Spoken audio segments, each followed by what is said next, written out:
Twitter's stock has recently risen, as of course their user base has recently increased 6%. This on the heels of Twitter CEO Jack Dorsey meeting what some people are describing, quote, the best thing ever to happen to Twitter.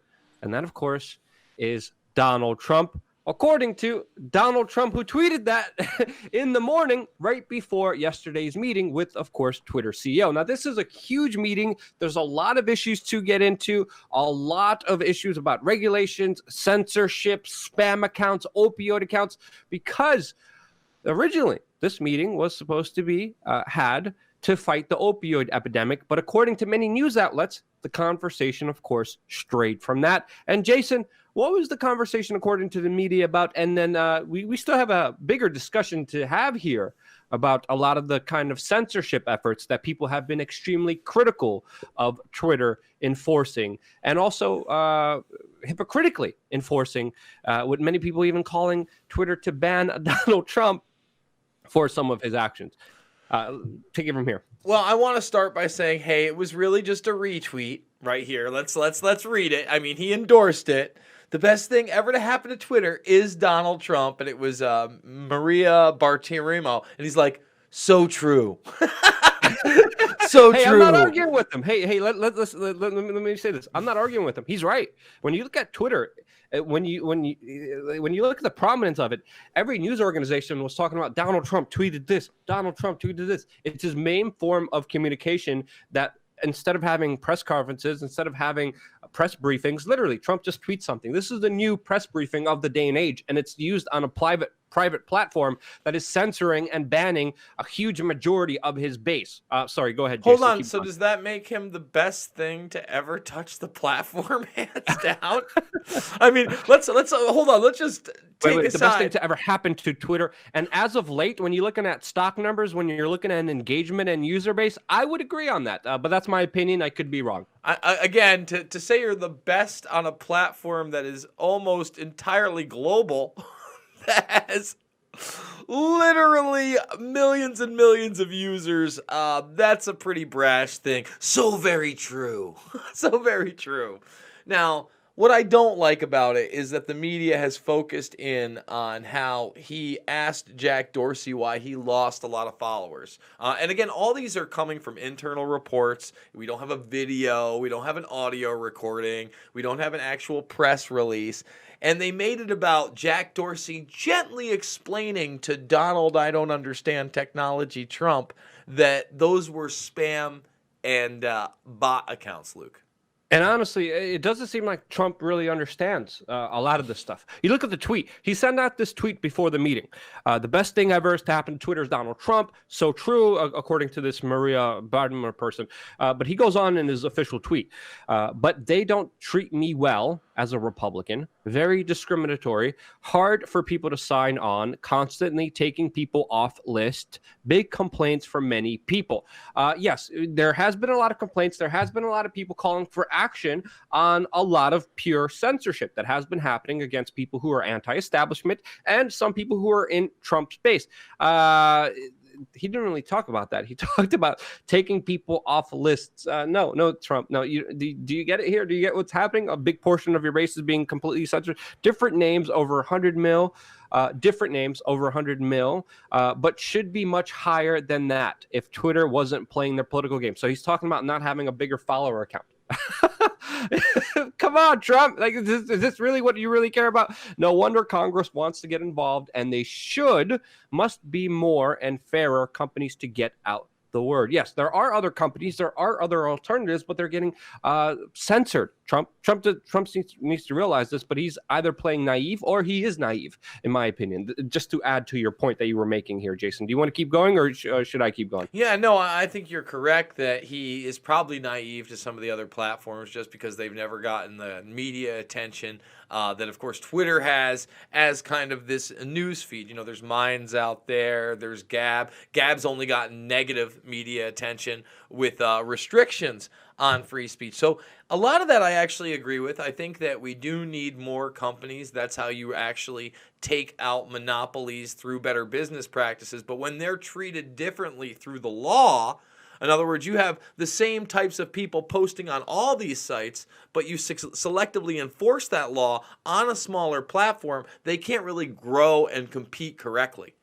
Yeah, and not just censored and not just whitewashed and not just blocked away from you having equal access to having a voice, because that's what's happening here. I mean, this is the kind of mentality of Twitter, of these big social tech giants, which are located in Silicon Valley, where literally a $12 latte drinking yuppie is deciding, hey, I know what's better for you, you public peon, little slave servant. I am the ultimate decider of truth here, and I don't like his opinions, so he's going to be shadow banned. We're gonna make sure that people don't even know that he's deleted. Oh, we're gonna permanently ban this person. Oh, this topic? No, that can't trend. I like this topic. Let this topic trend. This would naturally happen with any institution because personal bias takes over. And Motherboard, interestingly, is a part of those larger kind of Silicon Valley kind of establishment, the same kind of thinking. And they released something. They released an internal email that was allegedly going around Twitter. But this is the mentality here. You look at this email. They had to even address in this email saying, quote, some of you might feel we shouldn't take this meeting at all. Trying to, of course, play defense on people being outraged that Jack Dorsey is even sitting down with the president. There's people outraged and mad and not happy working at Twitter because he sat down and had a conversation with Donald Trump. That's how insane, that's how preventative some of these individuals are from an open and free dialogue, which is essential to a free society. We don't live in a free society when a quasi-monopoly corporation comes in there and decides who can have a voice and who cannot. And that's why we're seeing other states being a lot more proactive than Donald Trump, including states in Florida, where lawmakers are pushing for bills to protect social media users from being banned for alleged hate speech. And again, hate speech is a big kind of hyperbolic word used here. People have been banned for talking about statistics, for talking about science, for espousing different beliefs, a lot of beliefs that, of course, I disagree with. But again, in my opinion, like the famous talking point exists, the answer to bad speech is more speech, because people who are disillusioned, people who believe in bad things need to converse with one another to understand that by ignoring that they exist, by banning, you only make their beliefs that much stronger, and you only empower that with getting rid of speech. So Florida is a lot more proactive, but Donald Trump, he's talking about, hey, I want 100 million Twitter followers. Really, Trump? Is that your major concern here? And of course, he tweeted at the end of the meeting at 7 p.m. the earlier tweets that we were talking about with him, kind of characterizing and tweeting himself as the best thing to happen to Twitter. That was at 7 a.m. So 7 p.m. that same day, he wrote, great meeting this afternoon at the White House with Jack from Twitter. Lots of subjects discussed regarding their platform and the world of social media in general. Look forward to keeping an open dialogue. Jack responded, thank you for the time. Twitter is here to serve the entire public conversation. Hold on, let me keep going on here. And we intend to make it healthier and more civil. Thanks for the discussion after that. Jason, I would disagree with Jack's comment. Let me know what you think, because they haven't really been serving the entire public conversation. They've been censoring a lot of it, and it's not really a healthy dialogue, as of course a lot of negativity is highlighted on Twitter. It's pretty much the worst of the worst gossip table in high school. In my opinion, when you look at the platform to what is getting the most attention on there. What do you think of Jack's response to Donald Trump? Well, I think that number one, the health and public conversation of Twitter, which is kind of what they put out afterwards, isn't health at all. It's a semantic term to try to say what we believe, because they don't care about the health of Twitter. They let people flame people all the time. They let people get bashed all the time. It's all selective enforcement. Like we discussed earlier, that's pretty obvious.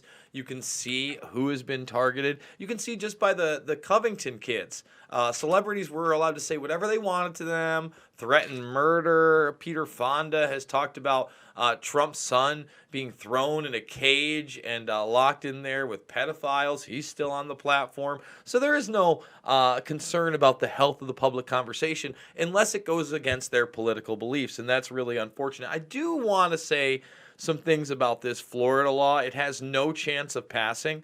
And I'm going to tell you why right now, ladies and gentlemen. When this man put this out there, he's basically saying that these platforms can't ban you for dropping things like N-bombs. And I can tell you right now, that's just not going to fly anywhere. Anything racially motivated, I can understand why a large social media platform especially would have some kind of restrictions there. So I don't know that I'm necessarily for this. This bill also... essentially, if they ban you on social media for one of these posts, no matter how grotesque it is, you could sue them for $75,000. Now, I don't think this is going to pass, and I really don't know the guy's politics outside of this. I would say that I do agree with you, however, that more speech is always better than less speech, and abhorrent speech should be battled with better speech. Yeah, if someone's listen, this is my argument. If someone is crazy or a bigot or an actual racist, I would want to know. I don't want that guy trying to hide who he is. The best way to deal with those situations is, of course, with being able to understand them, being able to converse, and being able to exchange actual ideas. Because obviously, I think everyone agrees, those ideas are wrong. And I think I don't know, maybe too optimistic on this thing. But again, to me, in my opinion, the larger takeaway from all of this, and correct me if I'm wrong, is that to me, Trump is kind of dropping the ball here. Trump has a big responsibility, a big burden. He could, of course, had a more important dialogue, not just about his follower account, but the discussion of many people considering Twitter a public utility, which, of course, many intellectuals have made that argument. Because, again, if you're banned from Twitter, if you're banned from all these other publications, like we're seeing individuals being banned from Facebook, from YouTube, PayPal, from Chase Manhattan Bank, from Airbnb, from Uber. Imagine being banned from all those institutions. How could you exist in a modern society that is running on those platforms? So those are bigger questions that need to be raised. We're pretty much heading towards a Chinese social credit score, in my opinion. But instead of it being in the hands of government, it's in the hands of powerful private industries that use government as a way to empower themselves. And sadly, a lot of their competitors are being just beat out of the ground. And that's the issue to me that Donald Trump should at least address, not just his Twitter followers, which he did publicly. That's my take on it. What anything else do you have to say, Jason? And do you want to end it here? Yeah, again, I'm not so sure how much time he actually spent talking about bots and his followers. I think that's what the media is playing up. We don't have a transcript. We don't have a video. You got something else to say, Luke? Well, he did tweet. No, I'm not saying that the media was correct. They could be, they could be not. But he did tweet about it at 7 a.m. the day of the meeting. But he didn't talk about all those other issues. He's a total narcissist. Hence, he said he was the best thing to ever happen to a platform with millions upon millions of people. That's my point. I would like to say we are doing 4 videos a day over on Pulse Change and We Are Change. We got 2 on each this week. We are premiering them so we can engage with the audience as they premiere. Look for them from 4 p.m. To 6 p.m. Make sure to share them on social media. And folks, get out there and be the change you want to see in the world.